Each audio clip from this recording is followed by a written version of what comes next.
বলতো দেখি পতাকায় মোদের কয়টি রং আছে? শিক্ষক এসে শুধালেন হেসে দ্বিতীয় শ্রেণীর কাছে। একসাথে মিলে সব ছেলে বলে চিৎকার করে জোরে, 3টি বর্ণ রয়েছে রাঙানো জাতীয় পতাকা জুড়ে।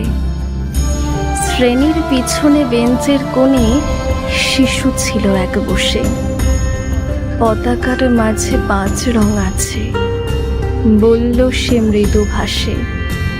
কথা তার শুনে বাকি শিশুগণে হেসে খায় লুটোপুটি।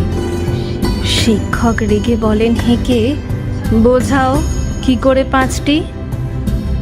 মাথা নিচু করে ভয়ার্ত স্বরে সরল শিশুটি বলে, ওপরে গেরুয়া, মাঝখানে সাদা, সবুজ আছে তার তলে, আর আছে আঁকা গোলাকার চাকা, নীল রং আছে এতে। শিক্ষক বলে, এটিকে ধরলে তবুও হচ্ছে 4টে। অবোধ শিশুটি বলল তখন, রং আছে আর এক, লাল লাল ছোপ দাগ দেখা যায় ওই পতাকার মাঝে। বাবাকে যখন আনলে ওরা, কফিনের ঢাকা খুলে জড়ানো রয়েছে দেহখানা তার পতাকার ফুলে।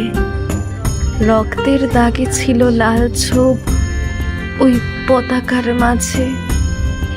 এই নিয়ে মোট হলো 5টি।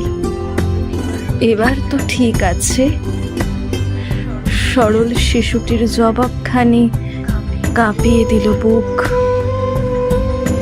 অশ্রু এলো নয়ন ভরে, শুকনো হলো মুখ। আজও যারা দেশের জন্য করেছে বলিদান, স্বাধীনতার শহীদ সম তাদের অমর প্রাণ। হয়েছি স্বাধীন, পেরিয়ে গেছে 76টি বছর। দেশ বাঁচাতে যাচ্ছে যে প্রাণ, রাখছে কি তার খবর?